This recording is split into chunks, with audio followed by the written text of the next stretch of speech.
eu autorizo a publicação dessa narrativa para o projeto de pesquisa, para a pesquisa Trajetórias Docentes. Meu nome é Eliette e eu sou professora, mas eu preciso dizer, eu nunca quis ser professora. Então, a minha história, ela começa bem antes de mim. Na varandinha da sua casa, construída nos fundos do quintal de seu filho, Dona Sebastiana reunia seus netos e as crianças da rua para contar histórias. Ela contava histórias do reino dos papagaios, do tempo em que os bichos falavam. Ela contava histórias incríveis de como o mundo foi criado.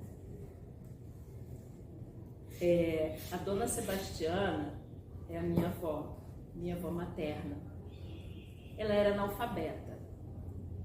E mesmo assim, ela tinha a preocupação de pedir para as pessoas letradas anotarem em um pequeno caderninho os partos que ela realizava.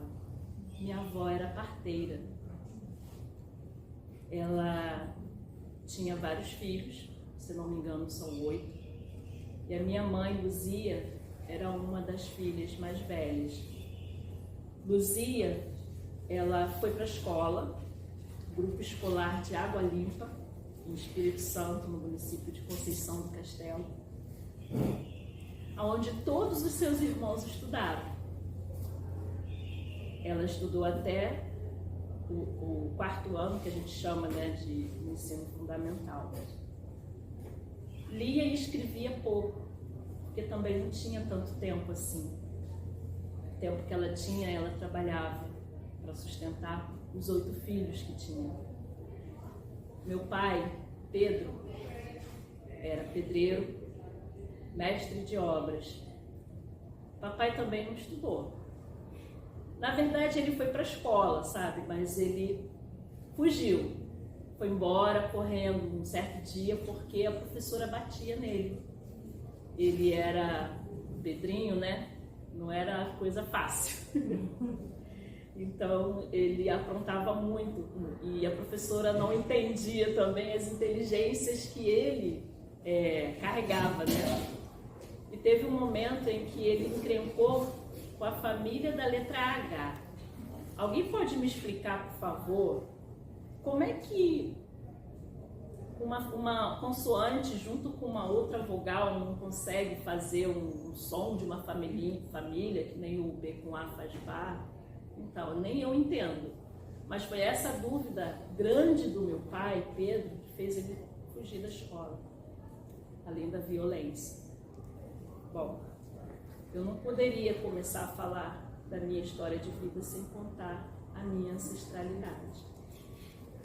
Enfim, eu nasci numa família que já tinha 6 filhos, na verdade, eu sou a filha número 7. Então eu precisei entrar na onda de quem já estava ali. Uma das coisas que eu fazia muito era ouvir as histórias, isso marca muito a minha vida. E eu tinha uma tia Bastianinha, né, que morava do lado da minha casa, que era responsável por nós. Como nós éramos muitos filhos, minha mãe tinha que sair para trabalhar, meu pai também. Então os filhos mais velhos cuidavam dos filhos menores. Como os filhos mais velhos também eram de menor, a tia Bastianinha ficava de olho na gente. E ela contava as histórias de um grande livro amarelo com histórias bíblicas. Eu morria de medo, né, daquelas imagens e tal, mas aquilo me encantava. E o fato dela ler para mim me mostrou que a leitura era importante, que ler era importante, que escrever era importante. Então, eu fui crescendo dentro desse universo onde, por intermédio da minha tia, por intermédio da minha avó, as contações de histórias, elas eram importantes. Enfim, dentre as brincadeiras que eu mais gostava na minha infância era era justamente essa de rodas, brincadeiras de rodas, brincadeiras cantadas, onde eu também era uma das personagens, como a Linda Rosa Juvenil, eu sou pobre, pobre de Maré Desci, né? E eu realmente era pobre, pobre de Maré Desci, porque os livros que tinham, né, à disposição para mim, como o colega falou, ou eram os livros didáticos que a escola doava, ou era a Bíblia, o livro da Bíblia que a minha tia lia, ou as histórias que a minha avó contava, né? Então, assim, sempre estudei escola pública, e falando desse ser que eu sou hoje, professora, eu fui para o ensino médio para fazer formação geral. Na verdade, eu queria fazer edificações, porque eu adorava desenhar. O meu sonho de infância era ser desenhista, montar um museu, porque eu também adorava guardar as coisas. Eu queria pintar quadros, eu queria fazer isso da minha vida. Mas isso não dá dinheiro. E aí mamãe falou, não, você tem que estudar, você tem que trabalhar, você tem que conseguir alguma coisa que dê o sustento, que pague o seu sustento. E a minha mãe me ensinou a ser forte, minha mãe me ensinou a ser dona de mim, vamos dizer assim, né? E ter uma independência financeira. Por isso eu sempre estudei vendendo coisas. Eu estudei no ensino fundamental vendendo chocolates que a minha mãe produzia. Eu estudei no meu ensino médio vendendo bombons e cartõezinhos que eu produzia. Eu estudei na faculdade, aqui, na Faculdade de Educação da UF, vendendo empadinhas, né?